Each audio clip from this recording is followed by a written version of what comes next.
The family of a former British Army officer who's been jailed in Afghanistan after being accused of corruption are fighting to prove his innocence. Bill Shaw worked for a security company and was sentenced to 2 years in a Kabul jail after allegedly bribing Afghan officials. Here's Sarah Moore.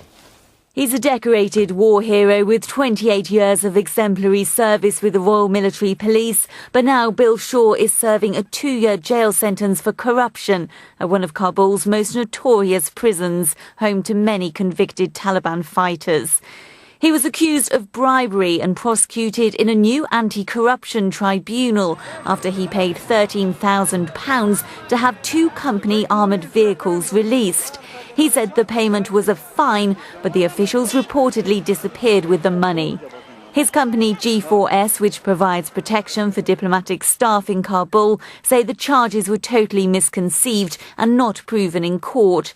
The Foreign Office has said if Mr. Shaw appeals, they will press the Afghan authorities to ensure it takes place as soon as possible. Well, Bill Shaw's wife Liz, daughter Lisa and grandchildren Madeline and Caius, who you saw in that picture, are with me right now. Thanks very much indeed for getting up to talk to us. Liz, if I could begin with you, what do you know about the sort of conditions your husband's being kept in at the moment and indeed his state of mind? The initial conditions weren't very good. There was a prison with 500 inmates and 20 cells, and each cell had 10 bunk beds, and Bill was allocated a space on the floor 6 foot by 2 foot, but he was happy there because he could see everything that was going on. He said he kept his back to the wall, and he eventually made friends with his cellmates, and he was quite happy, but it wasn't very safe, so he was moved to another prison, which is maximum security, I believe, where his health and welfare is better kept, but it's a bit like being in isolation. Right, so mentally he's obviously distressed. Yeah, distressed. And unhappy. He will be moving this week. To another hopefully better. Polychaki. Yeah. No?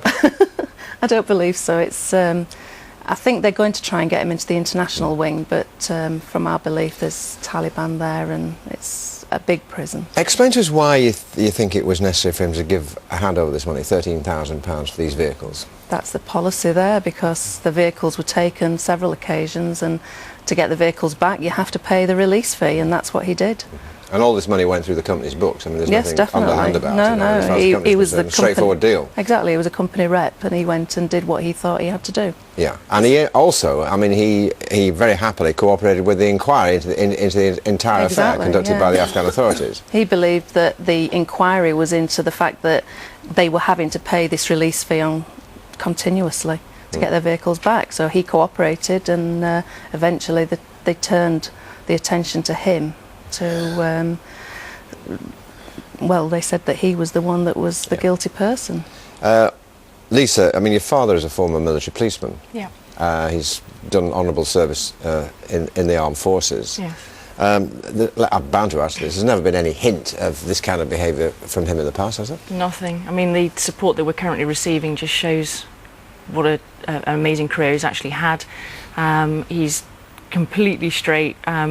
His sister Liz had once sort of said, you know, if you went in and a shopkeeper gave him change, over change, then he'd return it. It's just not his character at all. Anybody that knows him, and there's plenty out there, would say. So what's your best guess as to why the authorities have decided to pin this on him? It's difficult to understand because it's a very different system out there, and we only hear sort of what's been passed back, and we don't hear officially anything from the chain really on that side. I think it's because originally they brought it to the attention that these armoured vehicles kept being impounded, and he brought it to their attention because it just continuously kept happening, and I think through their investigations it's almost as if the tables just turned on Dad for standing up to that. They're looking for someone to nail, presumably. Anyway, he's going to appeal, we hope. And meantime, Madeline, are you missing Pop? Yes. I'll bet you are. What about you, Caius? Yeah? I bet you are.